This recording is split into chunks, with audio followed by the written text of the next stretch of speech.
तो अगर आप फ्रॉम देख चुके हो तो एक बात आपको भी फील हुई होगी, ये शो आंसर कम देता है और सवाल ज्यादा। हर एपिसोड के बाद एक नया क्लू और हर क्लू के साथ मिस्ट्री और भी डीप चली जाती है। तो इस वीडियो में हम डिस्कस करने वाले हैं फ्रॉम के टॉप 10 अनआंसर्ड क्वेश्चंस जो शायद आपको भी परेशान कर रहे होंगे। मैंने इसके लिए कोई डीप रिसर्च नहीं की है, ये बस वो सवाल हैं जो तीनों सीजन खत्म करने के बाद मेरे दिमाग में रह गए। मैंने टोटल 25 क्वेश्चंस तैयार किए थे, बट वो सारे कवर करने में वीडियो बहुत लंबी हो जाती, इसीलिए इस वीडियो में मैं सिर्फ 10 क्वेश्चन ही डिस्कस करूंगा। अगर आप चाहते हो मैं बाकी क्वेश्चंस भी डिस्कस करूं तो कमेंट्स में जरूर बताना, इसका पार्ट 2 मैं जल्दी ही लेकर आ जाऊंगा। So with a heavy spoiler warning start करते हैं। तो सबसे पहला सवाल तो है कि ये टैलिस्मैन्स आखिर है क्या, इसे किसने बनाया और ये काम कैसे करते हैं। ये क्वेश्चन तो सबके दिमाग में फर्स्ट एपिसोड से ही आ गया होगा, जिसका अभी तक कोई आंसर नहीं मिला है। सीरीज के बिल्कुल स्टार्ट में ही हमें टैलिस्मैन से इंट्रोड्यूस कर दिया जाता है। मल्टीपल शॉट्स दिखाए जाते हैं लोगों के जो इस अजीब से पत्थर को टच कर रहे होते हैं। हमें ये तो जल्दी पता चल जाता है कि ये पत्थर मॉन्स्टर्स को घर में आने से रोकते हैं, बट कैसे, इस पे बने सिंबल्स का क्या मतलब है, इसे किसने बनाया, इन सब का जवाब अभी तक नहीं मिला।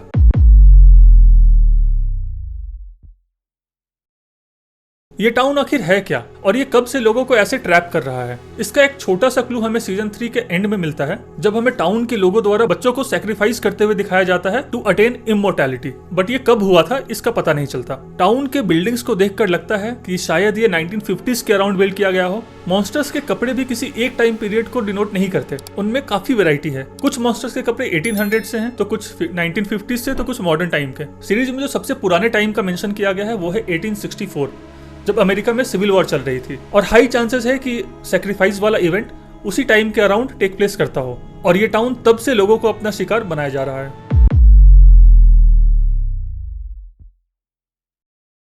क्या सिर्फ इंसान और गाड़ियां ही टाउन में टेलीपोर्ट करके आ सकती है? ये एक इंटरेस्टिंग सवाल है जिस पर बहुत कम लोगों का ध्यान जाता है। टाउन में बिल्डिंग्स अलग अलग टाइम की हैं। उनमें से कितनी टाउन के क्रिएशन के पहले की है और कितनी बाद में बनाई गई जो लोग ट्रैप्ड हुए थे उनके द्वारा, या ये कहीं से टेलीपोर्ट होकर टाउन में आ गए हैं। ये कह पाना तो बहुत मुश्किल है, बट ये काफी इंटरेस्टिंग होगा अगर सीजन 4 में कोई एक बिल्डिंग ही अचानक से अपीयर हो जाती है टाउन में, तो फिर शायद इस सवाल का भी जवाब हमें मिल जाएगा।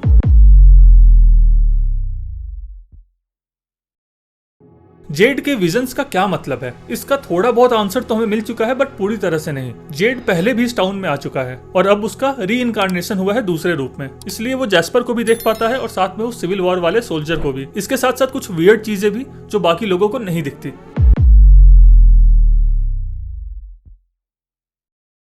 ये मॉन्स्टर्स आखिर हैं क्या? इसका आंसर हमें ये मिलता है कि ये इमॉर्टल बीइंग्स हैं, बट इसका एक्चुअली मतलब क्या है? ये लोग इंसान तो नहीं है, बट इनका स्ट्रक्चर इंसानों जैसा ही है, क्योंकि शायद ये रिचुअल से पहले इंसान ही थे। बट अब इनका पर्पस क्या है? क्या ये लोग भी ट्रैप्ड है टाउन में बाकी लोगों की तरह, बस इन्हें रोल अलग दिया गया है? ये लोग सिर्फ रात में ही क्यों निकलते हैं? जब ये इंसानों को खाते नहीं तो फिर उनके साथ इतनी बेरहमी से चीर फाड़ क्यों करते हैं? मुझे बहुत स्ट्रांगली लगता है कि शायद ये लोग भी ट्रैप्ड है और किसी के ऑर्डर पे ऐसे बिहेव कर रहे हैं, या शायद फिजिकली किसी और के द्वारा कंट्रोल्ड है। होपफुली सीजन 4 में इसका कॉन्क्रीट आंसर हमें मिल जाए।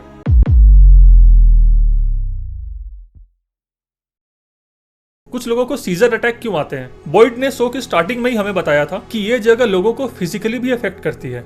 बॉयड को भी पार्किंसन डिजीज धीरे धीरे हो रही है, जो बहुत रेयर है। जहां तक मुझे याद है टोटल 4 कैरेक्टर्स को सीजर्स आते हैं, जो है सैरा, ईथन, जूली और एल्जेन। ईथन को सीजर आने के बाद वो बॉय इन वाइट को देख पाता है और जूली स्टोरी वॉकर बन जाती है। इसका मतलब जिनको भी सीजर्स आते हैं वो टाउन से और ज्यादा कनेक्ट हो जाते हैं और साथ में उन्हें टाउन के मैजिकल पावर्स का भी थोड़ा बहुत एक्सेस मिल जाता है।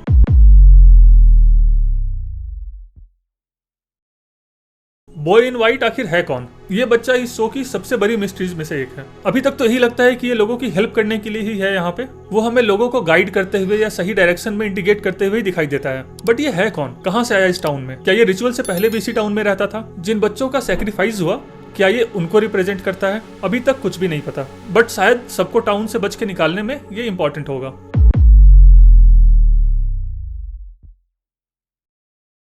मैन इन येलो कौन है? जिस तरह से इसका इंट्रोडक्शन हुआ है शो में, ऐसा लगता है यही मेन विलेन होने वाला है, जिसने टाउन को बनाया और लोगों को ट्रैप करना शुरू किया। इसने ही मॉन्स्टर्स को इमॉर्टल बनाया और इसने ही उन्हें ट्रैप करके रखा है। इसके पास क्या एक्चुअल पावर्स हैं, इसका एंड गोल क्या है, ये देखना बहुत इंटरेस्टिंग होगा।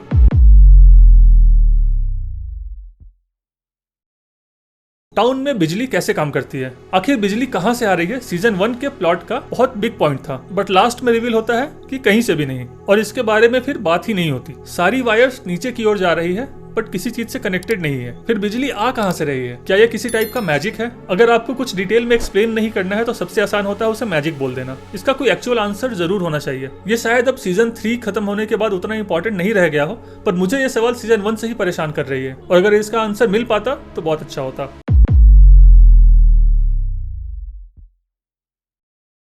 क्या इलोइस जिंदा है? तो हमें पता चलता है कि विक्टर और उसकी माँ के अलावा उसकी एक बहन भी थी जो इस टाउन में उनके साथ ही फंसी थी, जिसका नाम इलोइस था। वो बंकर छोड़कर अपनी माँ के पीछे भाग जाती है और फिर दोबारा कभी दिखाई नहीं देती।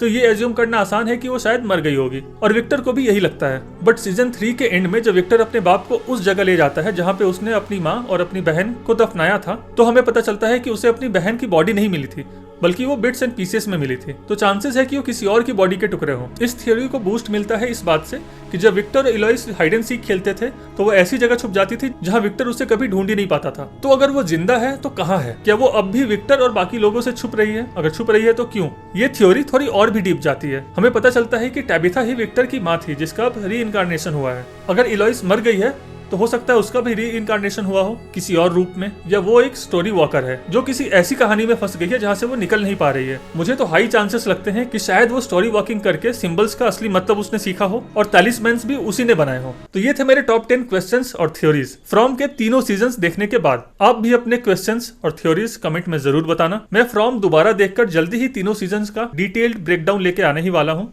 उसके लिए चैनल को सब्सक्राइब करो। मिलते हैं नेक्स्ट वीडियो में, तब तक के लिए टेक केयर, बाय बाय।